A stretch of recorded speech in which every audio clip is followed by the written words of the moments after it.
welcome back to my channel. I am doing the mid-year book tag, so I'll have all the questions down in my description. I took some of them from Sarah's video and from a few others, but I think they're all the same. We're just gonna get started. I'm gonna go through all of the memorable books that I read this year. The first question is the best book that you've read in 2024 so far. That would be The Ballad of Never After. I feel like this is a lot of people's favorite book, but I am an all-time Stephanie Garber lover. Like, I love her so much. I will read anything that she writes. I don't care what it is. But this book made me feel all the emotions. I love Jax until I die. I love him. Her writing is just super magical, and she just knows how to put you and throw you in that story. Like, you feel like you're a part of that story. And I don't know what it is, but her writing is just my favorite. There's nothing better. I'm so excited to see what she comes up with next, because I am dropping everything and I'm reading whatever it is. I don't care. Okay, so the next question is, how many books have you read this year? So far I have read 42 books. My goal this year is 75. So I think I'm 6 books ahead of schedule. So I might make it to 100. We'll see.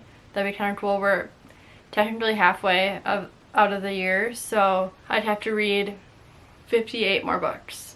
So we'll see if I can do it. The next question is the best sequel that you've read this year. Yours Truly by Abby Jimenez. This one I read last month, and it automatically shot up to one of my most favorite books of all time. I gave it 4 stars, but I feel like it's, I don't know, because the ending was kind of iffy. I'd say like 4.5, 4.75. I love this book so much. I just love Jacob, and I felt like I really related to him. This is the second book that I've read from her, and now I am an Abby Jimenez stan. I will buy and read anything that she writes. So yes, this one definitely recommend. The next one is a new release you haven't read but want to. So I actually, if you can't see, so I have a ton of packages over there that I'm saving for an unboxing video for you guys.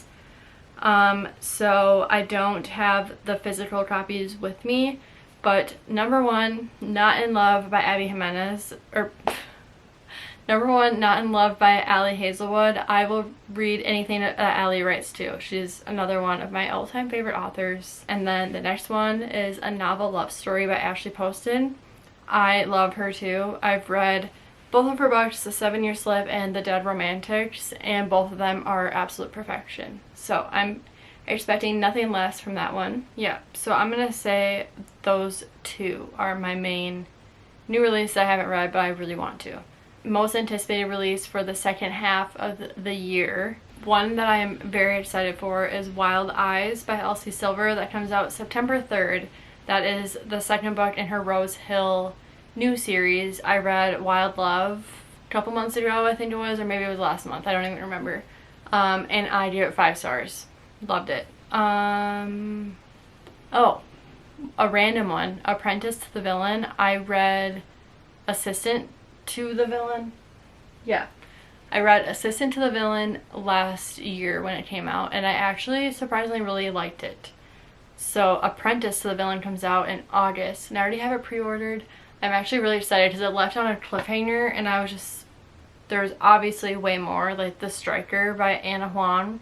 I'm really excited for that one too. It's her new series, which I haven't even read, her Chains of Sin series, but this one is a sports romance. So I'm kind of excited. I haven't read a book from her since I finished the Twisted series.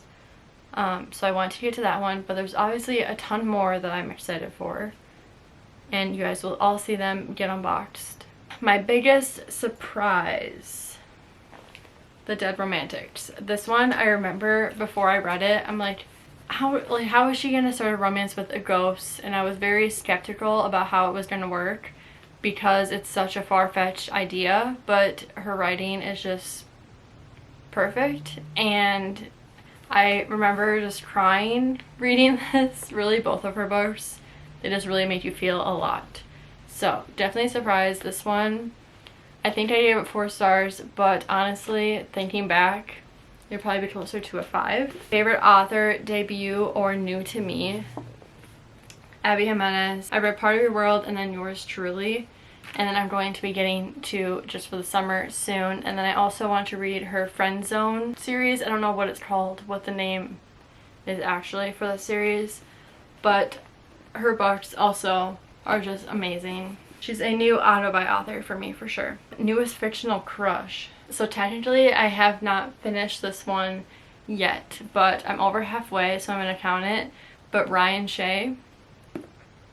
This is the second book in the Windy City series, and he is just so sweet, very thoughtful, and I just love how protective he is over his sister, and I think that's really sweet that he cares more about his sister than himself. And you can tell with all the tabs, I really liked it so far, and hopefully I'll finish it, but so far, he's my new fictional crush. A book that made you cry. This was actually the first book that I read this year, Betting on You by Lynn Painter.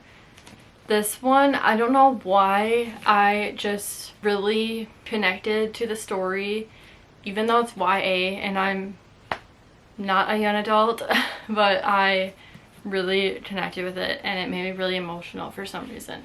I don't know why, but I gave it 5 stars. It just, I feel like I haven't really connected to a book like I did with this one, but I want to reread it maybe next year and see if I still feel the same way. But that one was very good. A book that made me happy. This was a reread this year, but book lovers, I forgot how much I seriously really love this book.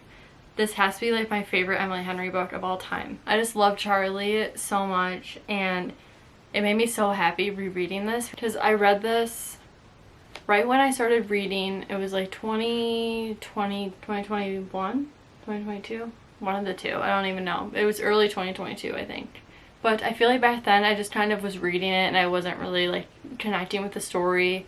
But reading it a second time, I got to like go back and see things that I maybe missed the first time and really connect with the characters. And I honestly didn't remember anything. I remembered like the gist of it, but definitely if you've read this once, I would definitely recommend reading any of her books a second time because they're just so much better that way. The most beautiful book you bought this year or received. That has to be Wild Love by Elsie Silver. I mean, it is gorgeous. All the pink, the mountain spine, and then I tabbed it so it was all pink.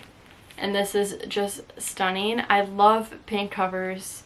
Obviously, I love pink. My whole room is filled with pink, but I just love all pink covers. Definitely one of my favorite covers that I have from this year. And I love the Wild Eyes is going to be all orange, and I love how she did that where it's all just one color with different shades. So I'm excited to see the rest of the series and them together. What books do you need to read by the end of this year? I have a little stack here. The first one that I need to read this year is Swift and Saddle by Lila Sage. The third one comes out in November. I think it's called Lost and Lassoed. I read first one done and dusted earlier this year. For some reason I don't remember much about it, so I'm going to wait until the third one is about to come out and I'm going to reread Done and Dusted and then read this one, and then I'll read Lost and Lassoed when that comes out, because this is just a fun, short, small town cowboy romance and there's nothing better than that. And then the other one I need to read is Just for the Summer by Abby Jimenez. This one I've just been kind of putting off because I don't want to finish the series. I love the series so much. It's probably one of my favorite romance series of all time, honestly. And I heard that this one is amazing. I haven't heard one bad thing about this book. So maybe I'll get to it this month in July, but I don't know. We'll see. And then I brought this up earlier, but Cane of Wrath. This is the first book in the Canes of Sin series by Anna Huang, and I have been really wanting to get to this, but I don't know why I haven't. They're all in Kindle Unlimited, so I don't really have an excuse to not read it. And the fourth one, is it the fourth one? Yeah, King of Sloth recently came out, so I want to get to this one too. And then a big fantasy series, The Assassin's Blade. This one's been on my TBR for so long, and I think I'm going to finally get to it this month. I say that all the time, but I think this month's the month. It's my birthday month. I want to read a series that I'm going to like seriously attach myself to, like ACOTAR. So I think it's time to get to that. And then another well-known series, Binding 13. This is the Boys of Tommen series. And I've heard so much about it, and I need to finally get to it, because these are also now on Kindle Unlimited. How many 5-star reads have I had this year? So this year I've had 8 5 stars, which is honestly pretty good. 8 out of 42. That's not bad. So it was Betting on You was a 5-star, and then The Ballad of Never After was also a 5-star. Magnolia Parks, the first one, is a 5-star. Love in Other Words was a reread. That was another 5-star. And then in the Chestnut Springs series, I had 2 5 stars. It was Heartless and then Reckless were my 5 stars. Book Lovers was also a reread, and that was another 5-star. And then my last 5-star I gave was Wild Love. Yeah, that was all my 5 stars. What books do I want to reread this year? I only have 3 here because I can't really think of many books that I want to reread by the end of the year, but another Emily Henry beach read. This one I think I read before, no, I read it after Book Lovers, and I just think it's time for a reread, and beach read, perfect for summer, so I want to read that.